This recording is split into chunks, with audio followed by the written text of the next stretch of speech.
আসসালামু আলাইকুম। এটিএন বাংলার গ্রামগঞ্জের খবরে সবাইকে স্বাগত জানাচ্ছি। আমি শামীম আক্তার। শুরুতেই বিআরবি কেবল সংবাদ শিরোনাম। সংসদীয় আসনের সীমানা পুনর্বিন্যাসের প্রতিবাদে ব্রাহ্মণবাড়িয়ার বিজয়নগরে ঢাকা সিলেট মহাসড়ক অবরোধ। যশোরের সীমানা অপরিবর্তিত রাখার দাবিতে জেলা বিএনপির সংবাদ সম্মেলন। স্থগিত হওয়া রাজশাহী বিশ্ববিদ্যালয়ের কেন্দ্রীয় ছাত্র সংগঠন নির্বাচন এবং হল সংসদ নির্বাচনের মনোনয়নপত্র বিতরণ কার্যক্রম পুনরায় শুরু হবে 24 আগস্ট। পাথর লুটের সাথে প্রশাসনের কেউ জড়িত থাকার প্রমাণ পাওয়া গেলে কঠোর ব্যবস্থা, বললেন সিলেট বিভাগীয় কমিশনার। শুনছিলেন বিআরবি কেবল সংবাদ শিরোনাম, এবার বিস্তারিত। ব্রাহ্মণবাড়িয়া ৩ আসনের সীমানা পুনর্বিন্যাসের প্রতিবাদে ঢাকা সিলেট মহাসড়ক অবরোধ কর্মসূচি পালন করেছেন স্থানীয়রা। সকাল 11টা থেকে দুপুর 1টা পর্যন্ত বিজয়নগর উপজেলার চান্দুরা এলাকায় 3টি ইউনিয়নের কয়েক হাজার মানুষ বিক্ষোভ মিছিল এবং সমাবেশে অংশ নিয়ে মহাসড়ক অবরোধ করেন। এর ফলে ঢাকা সিলেট মহাসড়কের দুই পাশে কয়েক কিলোমিটার জুড়ে অসংখ্য যানবাহন আটকা পড়ে এবং তীব্র যানজটের সৃষ্টি হয়।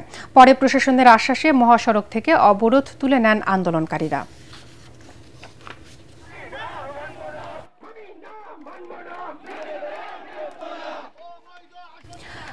যশোরের 6টি সংসদীয় আসনের সীমানা অপরিবর্তিত রেখে আগামী ফেব্রুয়ারির প্রথমার্ধে জাতীয় সংসদ নির্বাচনের দাবিতে যশোরে সংবাদ সম্মেলন করেছে জেলা বিএনপি। দুপুরে শহরের মুজিব সড়কে স্থানীয় প্রেস ক্লাবে এ সংবাদ সম্মেলন অনুষ্ঠিত হয়। এতে লিখিত বক্তব্য পাঠ করেন জেলা বিএনপির সাধারণ সম্পাদক দেলোয়ার হোসেন খোকন। সংবাদ সম্মেলনে আরও উপস্থিত ছিলেন বিএনপির ভাইস চেয়ারম্যান অধ্যাপিকা নার্গিস বেগম, জেলা বিএনপির সভাপতি অ্যাডভোকেট সৈয়দ সাবিরুল হক সাবু, জেলা বিএনপি নেতা এবং যশোর চেম্বার অব কমার্সের সভাপতি মিজানুর রহমান খান। এর আগে একই দাবিতে যশোর জেলা বিএনপির একটি বিক্ষোভ মিছিল জেলা নির্বাচন অফিস ঘেরাও করে। স্থগিত হওয়া রাজশাহী বিশ্ববিদ্যালয়ের কেন্দ্রীয় ছাত্র সংসদ নির্বাচন এবং হল সংসদ নির্বাচনের মনোনয়নপত্র বিতরণ কার্যক্রম পুনরায় শুরু হবে 24 আগস্ট। রাকসু হল সংসদ এবং সিনেটে ছাত্র প্রতিনিধি নির্বাচন 2025-এর প্রধান নির্বাচন commissioner professor doctor Amjad Hossain এ তথ্য জানিয়েছেন। শিক্ষক, কর্মকর্তা এবং কর্মচারীদের লাগাতার ধর্মঘটের কারণে রাকসু নির্বাচন সংক্রান্ত কার্যক্রম বিঘ্নিত হচ্ছে বলে জানিয়েছেন সংশ্লিষ্টরা। এদিকে রাজশাহী বিশ্ববিদ্যালয়ের প্রধান দুটি ছাত্র সংগঠন জাতীয়তাবাদী ছাত্রদল এবং ইসলামী ছাত্র শিবিরের মধ্যে এই নির্বাচন নিয়ে দ্বিমুখী ভূমিকা বিরাজ করায় নির্ধারিত সময়ে নির্বাচন অনুষ্ঠান নিয়ে সংশয় দেখা দিয়েছে। ছাত্রদলের দাবি, সকল সংগঠনের সঙ্গে বৈঠকের পর এই নির্বাচনের তারিখ ঘোষণা করতে হবে। অন্যদিকে ছাত্র শিবির মনোনয়ন ফর্ম বিতরণের কাজ স্থগিত করায় উদ্বেগ প্রকাশ করেছে। সব মিলিয়ে 3 যুগ পর রাকসু নির্বাচন অনুষ্ঠানের আনুষ্ঠানিকতা শুরু হলেও শিক্ষার্থীদের মাঝে এখনও তেমন উৎসাহ উদ্দীপনা পরিলক্ষিত হচ্ছে না। আগামী 15 সেপ্টেম্বর নির্বাচন অনুষ্ঠিত হবে বলে তফসিল ঘোষণা করা হয়। আওয়ামী লীগের নিয়োগ দেয়া শিক্ষকদের প্রিজাইডিং অফিসারের দায়িত্ব দিয়ে কোনোভাবেই সুষ্ঠু নির্বাচন সম্ভব নয় বলে মন্তব্য করেছেন স্বেচ্ছাসেবক দল কেন্দ্রীয় নির্বাচন কমিটির সহসভাপতি ডাক্তার জাহিদুল কবির। মুন্সিগঞ্জের সিরাজদি খান উপজেলায় স্বেচ্ছাসেবক দলের 45তম প্রতিষ্ঠা বার্ষিকী উপলক্ষে আয়োজিত র্যালি এবং পরিচ্ছন্নতা অভিযান শেষে তিনি বলেন, নিরপেক্ষ শিক্ষকদের প্রিজাইডিং অফিসারের দায়িত্ব দিলে নির্বাচন সুষ্ঠু এবং গ্রহণযোগ্য হবে। এ সময় উপস্থিত ছিলেন সিরাজদি খান উপজেলার বিএনপির সভাপতি শেখ মোহাম্মদ আবদুল্লাহ, মুন্সিগঞ্জ জেলা স্বেচ্ছাসেবক দলের সাধারণ সম্পাদক সিদ্দিক মোল্লা বিএনপি ও অঙ্গ সংগঠনের নেতাকর্মীরা। দাবি থাকবে একটাই, যারা নিউট্রাল কাজ করবে তাদেরকে প্রিজাইডিং অফিসার দিয়ে ফেব্রুয়ারি যে নির্বাচন, সেই নির্বাচন আপনারা বসাবেন, তাহলে নির্বাচন জনগণের ভোটে সরকার গঠন হবে। এবং আমার বিশ্বাস, আমাদের অভিভাবক দেশনায়ক তারেক রহমানের নেতৃত্বে এবং বেগম খালেদার নেতৃত্বে এই দেশ আবার আগের জায়গায় ফিরে আসবে। কক্সবাজারের রোহিঙ্গা শরণার্থী শিবিরে বিভিন্ন এনজিও থেকে চাকরিচ্যুত শিক্ষকদের আন্দোলন কর্মসূচিতে লাঠিচার্জ করেছে পুলিশ। সকালে চাকরি পুনর্বহালের দাবিতে উখিয়া টেকনাফ সড়কে অবস্থান কর্মসূচি পালন করতে গেলে পুলিশ ও শিক্ষকদের মধ্যে ধাওয়া পাল্টা ধাওয়া হয়। এ সময় তাদের ছত্রভঙ্গ করতে পুলিশ লাঠিচার্জ করে। এতে কয়েকজন শিক্ষক আহত হন। আহতদের দেখতে সহকর্মীরা উখিয়া উপজেলা স্বাস্থ্য কমপ্লেক্সে অবস্থান নিলে সেখানে অতিরিক্ত পুলিশ এবং র্যাব মোতায়েন করা হয়। পরিস্থিতি নিয়ন্ত্রণে আইনশৃঙ্খলা বাহিনীর সতর্ক অবস্থানে রয়েছে। রোহিঙ্গা শরণার্থী শিবিরে এনজিও থেকে চাকরিচ্যুত শিক্ষকরা গত ৩ মাস ধরে তাদের পুনর্বহালের দাবিতে টানা আন্দোলন করে আসছেন। পাথর লুটের সাথে প্রশাসনের কেউ জড়িত থাকার প্রমাণ পাওয়া গেলে তাদের বিরুদ্ধে কঠোর ব্যবস্থা নেওয়া হবে বলে জানিয়েছেন সিলেট বিভাগীয় কমিশনার খান মোহাম্মদ রেজাউন নবী। কোম্পানীগঞ্জ উপজেলা পর্যায়ে কর্মরত কর্মকর্তাদের সাথে মতবিনিময় সভায় তিনি একথা জানান। পাথর লুটের সাথে যারা জড়িত তাদেরকে চিহ্নিত করতে সরকারের সকল ইন্টেলিজেন্স কাজ করছে। সময় হলেই অপরাধীদের তালিকা প্রকাশ করা হবে। এছাড়া পাথর রক্ষা সহ সীমান্ত এলাকার সার্বিক আইনশৃঙ্খলা পরিস্থিতি স্বাভাবিক রাখার স্বার্থে সিলেট সেক্টরে নতুন একটি বিজিবি ব্যাটালিয়ন স্থাপনের প্রক্রিয়া চলমান বলেও জানান বিভাগীয় কমিশনার।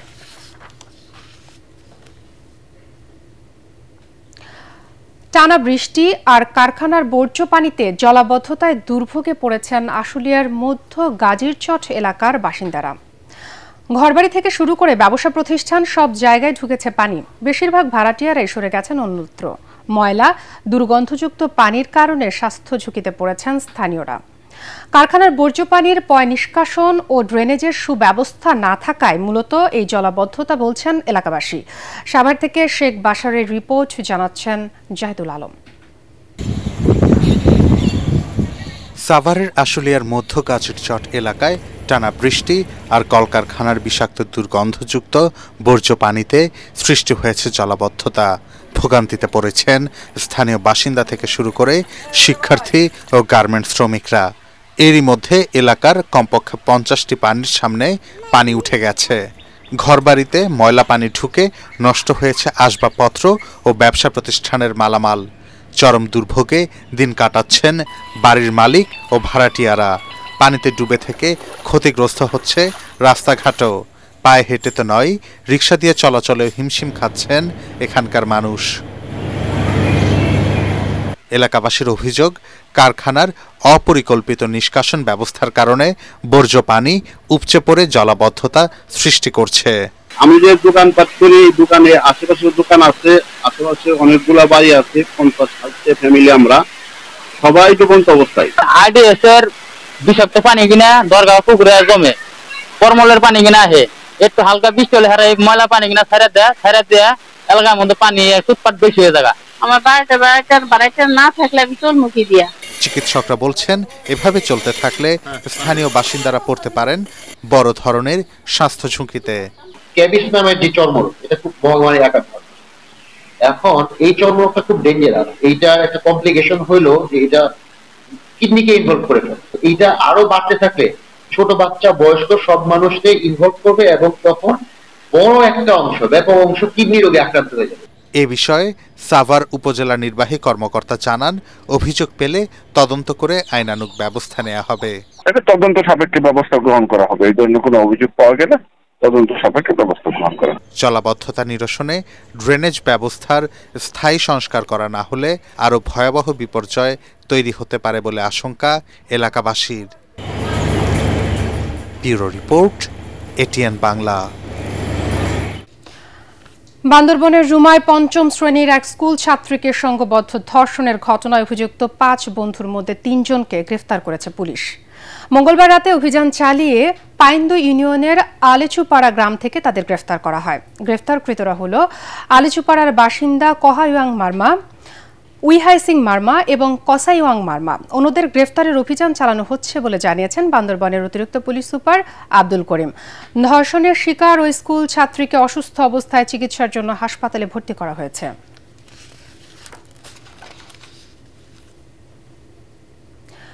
নিম্নচাপের প্রভাবে পটুয়াখালীতে গতকাল সন্ধ্যা থেকে টানা গুড়ি ও মাঝারি বৃষ্টিপাত হচ্ছে। সকাল ৯টা পর্যন্ত গত ২৪ ঘন্টায় জেলার কলাপাড়ায় ৬৫.২ মিলিমিটার বৃষ্টিপাত রেকর্ড করেছে আবহাওয়া অফিস। এতে জনজীবনে চরম ভোগান্তি নেমে এসেছে। সবচেয়ে বেশি দুর্ভোগে রয়েছে নিম্নয়ের খেটে খাওয়া শ্রমজীবীরা। দুশ্চিন্তায় পড়েছেন আমন চাষি সহ মৌসুমী সবজি চাষিরা। এদিকে উপকূলীয় এলাকায় এখনও ঝড়ো বা দমকা হাওয়া বয়ে যাওয়ায় আশঙ্কা পটুয়াখালীর পয়রা সহ দেশের সব সমুদ্র বন্দরকে ৩ নম্বর স্থানীয় সতর্ক সংকেত দেখিয়ে যেতে বলা হয়েছে।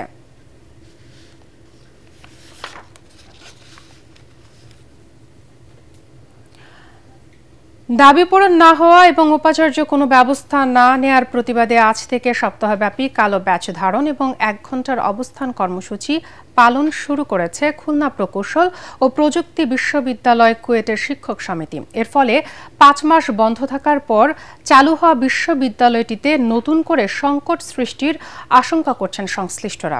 গত ১৮ ফেব্রুয়ারি শিক্ষক লাঞ্ছনায় অভিযুক্ত শিক্ষার্থীদের বিচারের দাবিতে শিক্ষক সমিতির দেওয়া ৩ সপ্তাহ সময় অতিবাহিত হওয়ার পরেও উপাচার্য কোনো পদক্ষেপ না নেয়ায় আজ দুপুরে কুয়েটের প্রশাসনিক ভবনের নিচে কালো ব্যাচ ধারণ করে শিক্ষক সমিতি অবস্থান কর্মসূচি পালন করে। আগামী ২৬ আগস্টের মধ্যে তাদের দাবি মেনে না নিলে শিক্ষক সমিতি কঠোর আন্দোলনের কর্মসূচি ঘোষণা করবে বলে জানান শিক্ষক নেতারা। স্বপ্ন দেখো, জীবন গড়ো, এই প্রতিপাদ্যে দৈনিক প্রথম আলোর আয়োজনে ও শিক্ষক ডিজিটাল প্ল্যাটফর্ম শিখর পৃষ্ঠপোষকতায় খুলনায় এইচএসসি এবং সমমানের পরীক্ষায় জিপিএ 5 প্রাপ্ত শিক্ষার্থীদের সংবর্ধনা দেওয়া হয়েছে। শিল্পকলা মিলনায়তনে আয়োজিত অনুষ্ঠানে জেলার ১৭০০ শিক্ষার্থী অংশ নেন। খুলনা বিশ্ববিদ্যালয়ের সাবেক কোষাধ্যক্ষ এবং বাংলাদেশ অধ্যক্ষ পরিষদের সভাপতি মোহাম্মদ মাজহারুল হান্নান, বিশিষ্ট শিক্ষাবিদ এবং সাবেক অধ্যক্ষ জাফর ইমাম, প্রথম আলোর আঞ্চলিক সংবাদ বিষয়ক সম্পাদক তুহিন সাইফুল্লাহ ও প্রথম আলোর খুলনা প্রতিনিধি উত্তম মণ্ডল এতে বক্তব্য রাখেন। এ সময় রাজধানীর মাইলস্টোন স্কুল অ্যান্ড কলেজে বিমান বিধ্বস্তের ঘটনায় নিহতদের স্মরণে দাঁড়িয়ে ১ মিনিট নীরবতা পালন করা হয়। অনুষ্ঠানে আলোচনার ফাঁকে ফাঁকে চলে বন্ধু সবার বন্ধু এবং কৃতি শিক্ষার্থীদের সাংস্কৃতিক পরিবেশনা। এই আয়োজনের মিডিয়া পার্টনার এটিএন বাংলা। ডাক্তারি পড়াশোনার চাপ সামলে একটু বিনোদন আর সেই সাথে সুপ্ত প্রতিভা প্রকাশের সুযোগ, এমনই এক আনন্দঘন পরিবেশ তৈরি হয়েছিল যশোরের আদ্দিন সখিনা উইমেন্স মেডিকেল কলেজে। সম্প্রতি মেডিকেল কলেজ হাসপাতালটিতে আয়োজিত সাংস্কৃতিক প্রতিযোগিতায় গান, নাচ আর আবৃত্তিতে মঞ্চ মাতিয়েছেন শিক্ষার্থীরা। যশোর থেকে তামান্না ফরহানের তথ্য এবং ছবিতে আরও জানাচ্ছেন জাহেদুল আলম।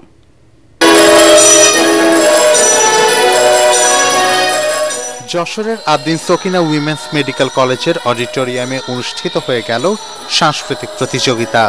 বাংলাদেশ ও ভারতের জাতীয় সঙ্গীত পরিবেশনের মধ্য দিয়ে প্রতিযোগিতা শুরু করেন শিক্ষার্থীরা। আয়োজনটির উদ্বোধন করেন যুক্তরাজ্য প্রবাসী প্রখ্যাত শিশু হৃদরোগ বিশেষজ্ঞ doctor Mosleuddin Farid.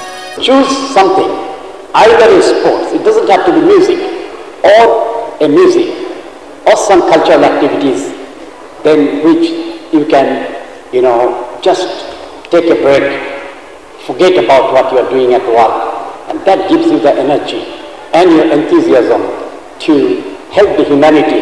That's what you are really aiming at. প্রতিযোগিতায় হামদনাদ, আবৃত্তি, একক ও দলীয় সঙ্গীত, একক ও দলীয় নৃত্য পরিবেশিত হয়। অনুষ্ঠান শেষে বিজয়ীদের নাম ঘোষণা করেন অতিথিরা।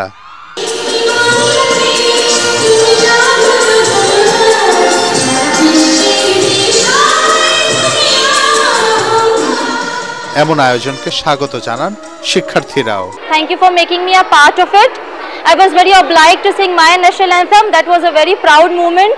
অনুষ্ঠানে কলেজের অধ্যক্ষ অধ্যাপক ডাক্তার সঞ্জয় সাহা, ৫০০ শয্যা বিশিষ্ট আদ্দিন সকিনা মেডিকেল কলেজের পরিচালক ডাক্তার ইমদাদুল হক, বায়োকেমিস্ট্রি বিভাগের প্রধান অধ্যাপক ডাক্তার মারুফা আখতার সহ বিভিন্ন বিভাগের শিক্ষক শিক্ষিকারা উপস্থিত ছিলেন।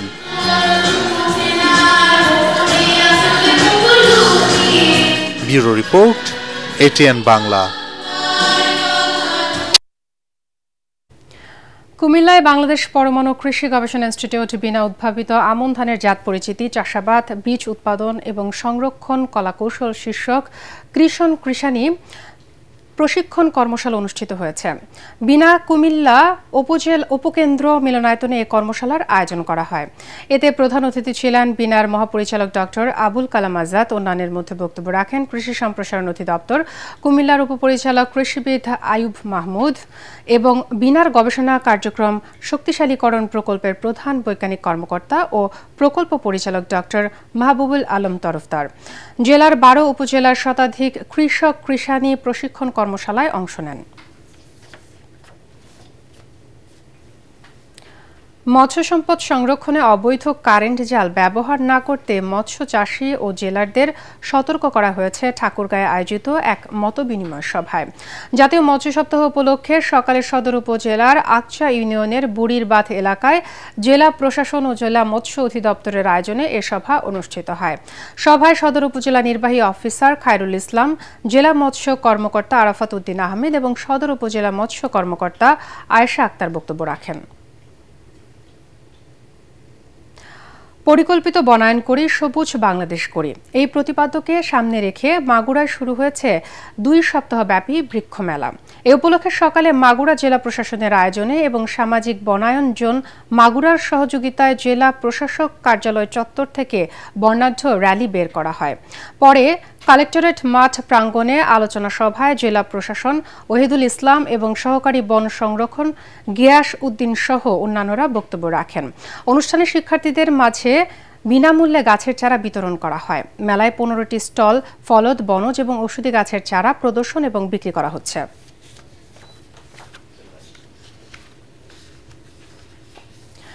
একটি ঘোষণা। এডেন বাংলার নাম ব্যবহার করে সাংবাদিক পরিচয় কতিপয় ব্যক্তির বিরুদ্ধে সংবাদ সংগ্রহের নামে দেশের বিভিন্ন স্থানে চাঁদাবাজির অভিযোগ পাওয়া গেছে। এ ধরনের চাঁদাবাজ এবং ভুয়া নাম ব্যবহারকারীদের নিকটস্থ থানায় সোপর্দ করার জন্য অনুরোধ জানাচ্ছে এডেন বাংলা কর্তৃপক্ষ। এছাড়াও প্রতিষ্ঠানটিতে সাংবাদিক ও জনবল নিয়োগের ভুয়া বিজ্ঞাপন দিয়ে একটি চক্র প্রতারণা করছে। বর্তমানে এডেন বাংলায় কোনো ধরনের নিয়োগ প্রক্রিয়া চলছে না। নিয়োগ নিয়ে কারো সাথে আর্থিক লেনদেন না করার অনুরোধ জানাচ্ছে এডেন বাংলা কর্তৃপক্ষ। পরবর্তী সংবাদ দেখার আমন্ত্রণ জানিয়ে এখনকার মতো শেষ করছি। এডেন বাংলার সংবাদ ইউটিউবে দেখতে ব্রাউজ করুন youtube/এডেন বাংলা নিউজ। এতক্ষণ সাথে থাকার জন্য ধন্যবাদ সবাইকে।